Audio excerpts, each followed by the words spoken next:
నమస్తే, ఓహై కుకింగ్కి స్వాగతం. ఈరోజు వీడియోలో ఒక కేక్ చేసి చూపిస్తున్నాను. అది గోధుమ పిండితో చేసేది.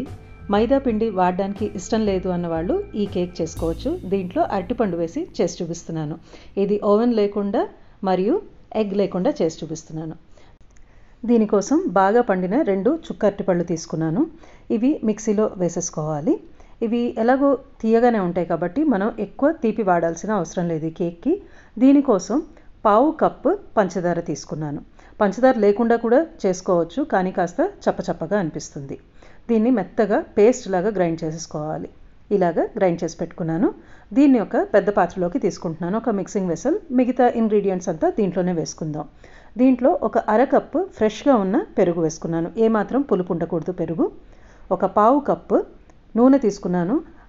ఘాటైన నూనె లేనిది ఏదన్నా వెరైటీ తీసుకోవచ్చు. నేను ఇక్కడ రిఫైన్డ్ ఆయిల్ తీసుకున్నాను.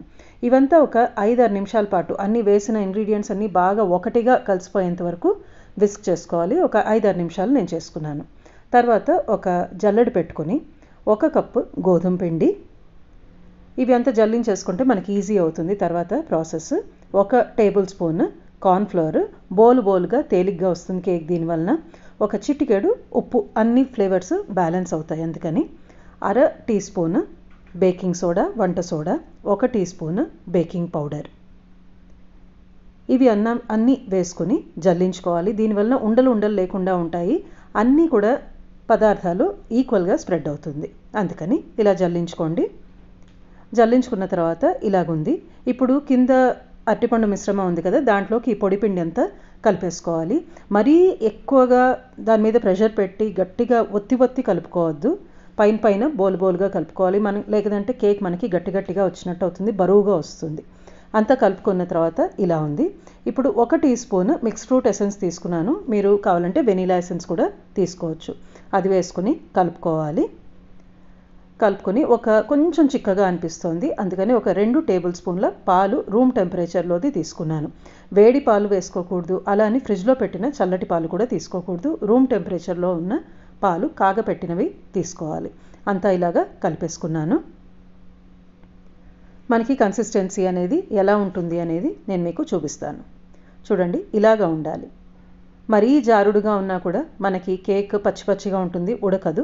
మరీ గట్టిగా ఉన్నా కూడా దిమ్మిస్లాగా గట్టిగా వస్తుంది. ఇప్పుడు 2-3 టేబుల్ స్పూన్ల బాదంని పొడుగ్గా కట్ చేసి పెట్టుకున్నాను. 2 టేబుల్ స్పూన్లంతా దీంట్లో వేసుకుంటున్నాను.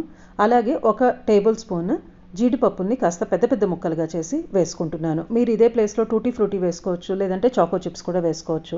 ఏం లేకుండా కూడా చేసుకోవచ్చు, అది మీ ఇష్టం. అంతా కలిపేసి పెట్టుకున్నాను. ఇప్పుడు కేక్ టిన్ తీసుకుని కొన్ని ఫ్యూ డ్రాప్స్ ఆయిల్ వేసుకుని, రిఫైన్డ్ ఆయిల్ వేసుకున్నాను. అంతా గ్రీస్ చేసేసుకుందాం. దీనివల్ల అంటుకోకుండా ఊడొస్తుంది కేక్ అయిన తర్వాత. ఎడ్జెస్ కూడా మనకి గోడలు ఏవైతే ఉన్నాయో కేక్ టిన్కి, దానికి కూడా నూనె గ్రీస్ చేసుకోవాలి. తర్వాత ఒక బేకింగ్ పేపర్ పెట్టుకొని మనకి దీని మీద కూడా కొద్దిగా నూనె చల్లుకుని దీన్ని కూడా మనం గ్రీస్ చేసుకోవాలి. కేక్ మిశ్రమం ఎక్కడా కూడా అంటుకుపోకుండా చక్కగా ఊడొచ్చేస్తుంది తర్వాత. ఇలాగ చేసి పెట్టుకున్న తర్వాత కలిపి పెట్టుకున్న కేక్ మిశ్రమం ఏదైతే ఉందో ఈ టిన్లోకి తీసేసుకుందాము. 4-5 సార్లు కాస్త ట్యాప్ చేసుకుంటే మనకి కింద ఏమన్నా మధ్యలో కానీ ఏమన్నా గాలి బుడగలుంటే అవంతా వెళ్ళిపోతాయి. ఇలాగ స్మూత్గా బ్యాటర్ తయారవుతుంది. తర్వాత ఇందాక కాస్త మిగిలినాయి, అవి వేసుకుంటున్నాను పైన. ఇది మీకు ఆప్షనల్ కింద పెట్టుకోండి, వద్దు అనుకుంటే వదిలేసేయచ్చు. బాదం పలుకులు, కొద్దిగా జీడిపప్పు పలుకులు పైన చల్లుకుంటున్నాను. అది పక్కన పెట్టుకొని మనం ఇది ఓవెన్లో చేసుకోవట్లేదు. బాగా మందపాటి పాత్ర వెడల్పుగా ఉన్నది తీసుకుని ఒక స్టాండ్ పెట్టుకుని 5 నిమిషాలు మీడియం ఫ్లేమ్లో ఇలాగ ప్రీహీట్ చేసుకోవాలి. బాగా స్పేషియస్గా ఉన్నది తీసుకోండి. ఒక స్టాండ్ పెట్టుకున్నాం కదా, ఆ స్టాండ్ మీద 5 నిమిషాలు అయిన తర్వాత ఈ కేక్ టిన్ పెట్టుకుని మూత పెట్టుకుని మీడియం ఫ్లేమ్లో దీన్ని బేక్ చేసుకోవాలి. మధ్యలో మనం మూత తీసుకుని చెక్ చేసుకుంటూ ఉండకూడదు. ఒకసారి పెడితే అలాగే వదిలేసేయాలి. 35 నిమిషాలు అయిన తర్వాత చూస్తున్నాను. నేను మధ్యలో ఒకసారి కూడా ఓపెన్ చేసి చూడలేదు. ఇప్పుడు చెక్ చేసుకుందాం అయిందా లేదా అని చెప్పి.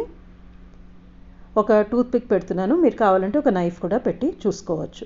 చూడండి, ఎక్కడా కూడా పచ్చిపిండి అలాగేమీ అంటుకోలేదు, క్లీన్గా వచ్చేసింది మనకి టూత్ పిక్. ఇదే మనకి ప్రూఫ్ బాగా అయింది, బేక్ అయింది అని చెప్పడానికి. ఇప్పుడు దీన్ని తీసి బయట పెట్టేసుకోవాలి. దీంట్లోనే ఉంటే కనుక అది మాడిపోయే అవకాశం ఉంది. ఆ వేడికి ఇంకా ప్యాన్ చాలా వేడిగా ఉంటుంది కాబట్టి రూమ్ టెంపరేచర్కి వచ్చేదాకా దాన్ని మనం కట్ చేసుకోకూడదు, లేదంటే ముక్కలు ముక్కలుగా విరిగిపోతుంది. పూర్తిగా చల్లగా అయ్యేదాకా వదిలేసుకుని ఎడ్జెస్ అనేవి కాస్త లూజ్ చేసుకోవాలి. అప్పుడు మనకి ఈజీగా తీయడానికి వచ్చేస్తుంది. ఫుల్ రౌండ్గా సర్కిల్ బయటకు వస్తుంది. తర్వాత దీని మీద ఒక ప్లేట్ మూత వేసి దాన్ని ఇలాగా ఉల్టా తిప్పి వేసుకుంటే మనకి ఈజీ అవుతుంది తీసుకోవడానికి. ఒక 4-5 సార్లు దాని మీద తడితే ఆ టిన్ మీద ఈజీగా ఊడొచ్చేస్తుంది. చూడండి ఇప్పుడు తీస్తున్నాను. ఇది అందరికీ తెలిసే ఉంటుంది, కాకపోతే ఎవరన్నా ఈ ప్రాసెస్ అప్లై చేయకపోతే వాళ్ళకు ఉపయోగపడుతుందని చెప్పి చూపిస్తున్నాను. నీట్గా వచ్చేసింది. బేకింగ్ పేపర్ అంటుకుని ఉంది, అది కూడా తీసేస్తున్నాను.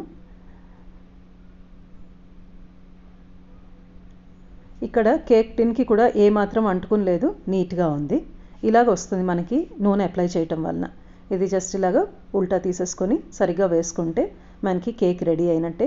మీకు ఇష్టం వచ్చిన సైజు, షేప్ ఏదైనా సరే కట్ చేసుకోండి. ఇది ఒకరోజు బయట పెట్టి వాడుకోవచ్చు.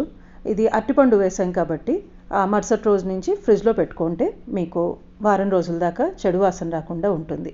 చాలా ఫ్లఫీగా బోలుగా చాలా బాగా వచ్చింది. మీరు కూడా ఒకసారి ట్రై చేసి మీ అభిప్రాయాన్ని తెలపండి. నచ్చితే కనుక లైక్ చేసి షేర్ చేసి ఓహోయ్ కుకింగ్కి ఇప్పటిదాకా సబ్స్క్రైబ్ చేసుకునే వాళ్ళు సబ్స్క్రైబ్ చేసుకోండి. ధన్యవాదాలు. మరొక రెసిపీతో త్వరలో కలుస్తాను.